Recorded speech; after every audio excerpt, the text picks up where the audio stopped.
नमस्कार दोस्तों, Aditya educational class में आपका स्वागत है। आज हम यहाँ आप लोगों को बीएड डीएलएड से संबंधित पाठ्य योजना बनाना बताएंगे। सबसे पहले ऊपर लिखते हैं पाठ्य योजना, फिर विद्यालय का नाम, जिस विद्यालय में आपको शिक्षण कार्य करना उस विद्यालय का नाम लिखेंगे। छात्राध्यापिका का नाम या छात्राध्यापक का नाम, जो आपका नाम होगा नाम यहाँ अंकित करें। दिनांक, जिस दिन यह पाठ्य योजना आपको पढ़ाना है उस दिन का दिनांक लिखेंगे। कक्षा 7, वर्ग बी, विषय गणित, उप विषय अंक गणित, चक्र पहला, अवधि 15 मिनट। यहाँ अवधि 15 मिनट है तो इस सूक्ष्म पाठ्य योजना के अंतर्गत शिक्षण कार्य हो रहा है। मतलब जिस जहाँ पढ़ते हैं उसी विद्यालय में रहकर अभ्यास कर रहे हैं। यहाँ प्रकरण हमारा है संख्याएं। उसके बाद सामान्य उद्देश्य। सामान्य उद्देश्य में पहला सामान्य उद्देश्य छात्रों की मानसिक तार्किक शक्तियों का विकास करना। दूसरा, छात्रों में जिज्ञासा उत्पन्न करना। तीसरा, छात्रों में कल्पना शक्ति का विकास करना। चौथा, छात्रों को गणित अध्ययन के लिए जागृत करना। पांचवा, उच्च स्तर पर छात्रों को गणित के अध्ययन के लिए तैयार करना। छठवां, छात्रों को संख्याओं के प्रति रुचि या लगाव उत्पन्न करना। सातवां, छात्रों को गणित विषय के प्रति रुचि उत्पन्न करना। आठवां, छात्रों का जिज्ञासा उत्पन्न करना। उसके बाद विशेष उद्देश्य, ज्ञानात्मक उद्देश्य में पहला, छात्रों को संख्याओं के बारे में जानकारी प्राप्त होगी।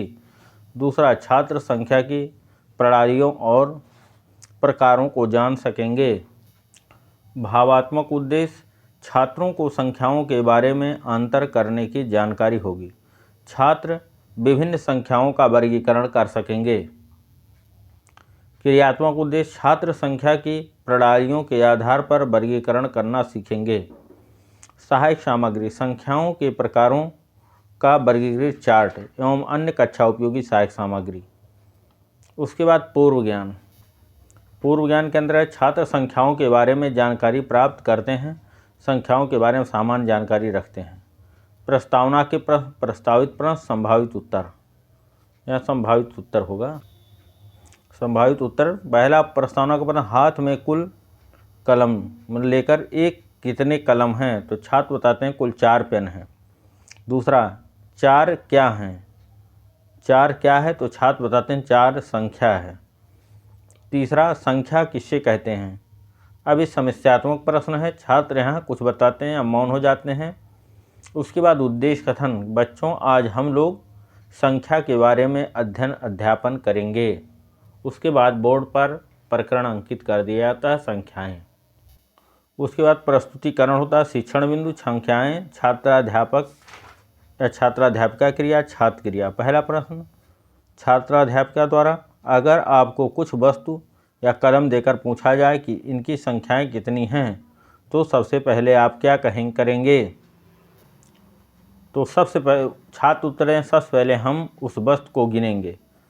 दूसरा, गिनने के लिए किसका उपयोग किया जाता है, तो छात्र बताते गिनने के लिए संख्या का प्रयोग करेंगे।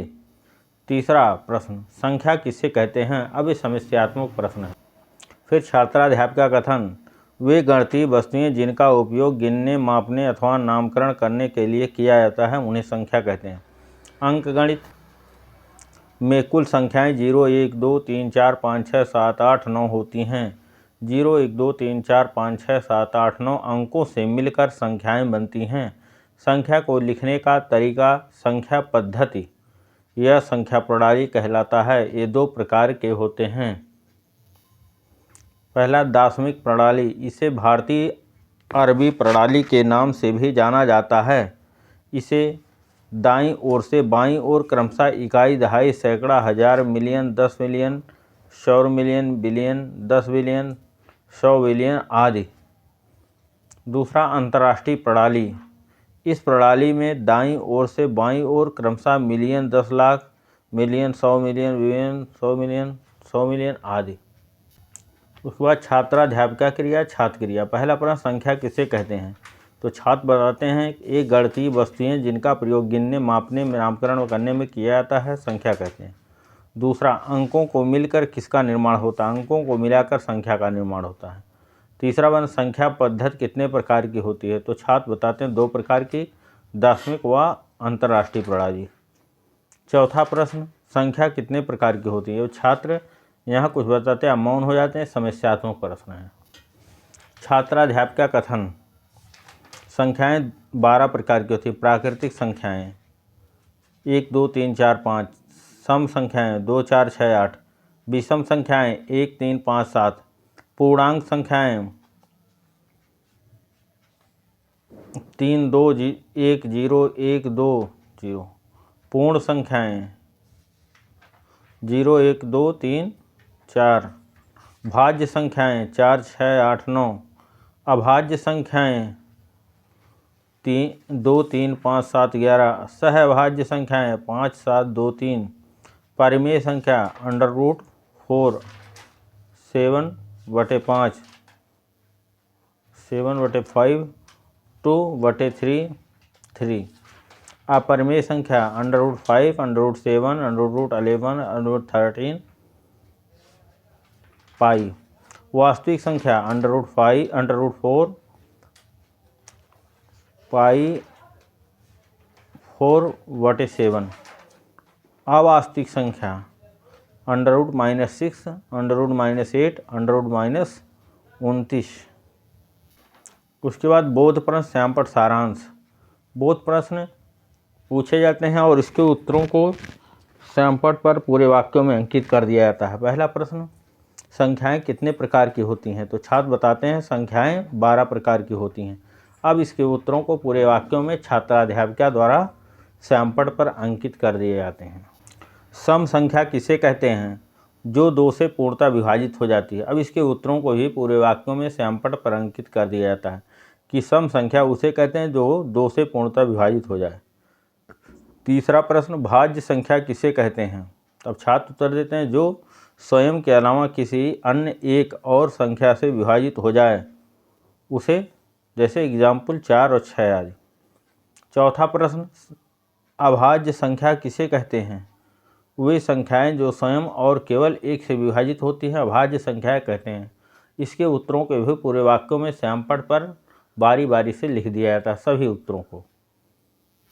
उसके बाद कक्षा एवं निरीक्षण कार्य। छात्राध्यापिका छात्रों को श्यामपट्ट सारांश अपनी अभ्यास पुस्तिका में उतारने का निर्देश देंगी तथा स्वयं कक्षा में घूम घूम कर निरीक्षण करेंगी। मतलब श्यामपट्ट सारांश को छात्र उतारेंगे और छात्राध्यापिका कक्षा में घूम घूम कर देखेंगी कौन से छात्र श्यामपट्ट सारांश उतार रहे हैं, कौन से नहीं हो, उनको पुनः निर्देश देंगी। उसके बाद पुनरावृत्ति के प्रश्न। पुनरावृत्ति का प्रश्न पूछने का उद्देश्य होता है कि जो पढ़ाया हुआ पाठ है उसकी पुनः आवृत्ति हो जाए। जैसे पहला प्रश्न, संख्या किसे कहते हैं? दूसरा, संख्या पद्धति कितने प्रकार की होती हैं? तीसरा, अभाज्य संख्या किसे कहते हैं? उसके बाद गृह कार्य घर से लिखकर लाने को छात्रों को दिया जाए। संख्या के प्रकारों का वर्णन कीजिए।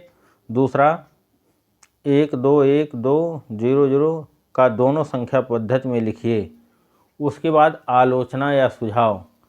यहाँ जब छात्राध्यापिका शिक्षण कार्य करते हैं तो पर्यवेक्षक जो है आलोचना या सुझाव देते हैं कि आपका शिक्षण कार्य कैसा है। यहाँ पॉजिटिव और नेगेटिव दोनों प्रकार के कमेंट यहाँ लिख दिए जाते हैं, जिससे शिक्षण के बाद छात्राध्यापिका या छात्राध्यापक इस कमेंट को देख करके अपने शिक्षण कार्य में सुधार ला सकें।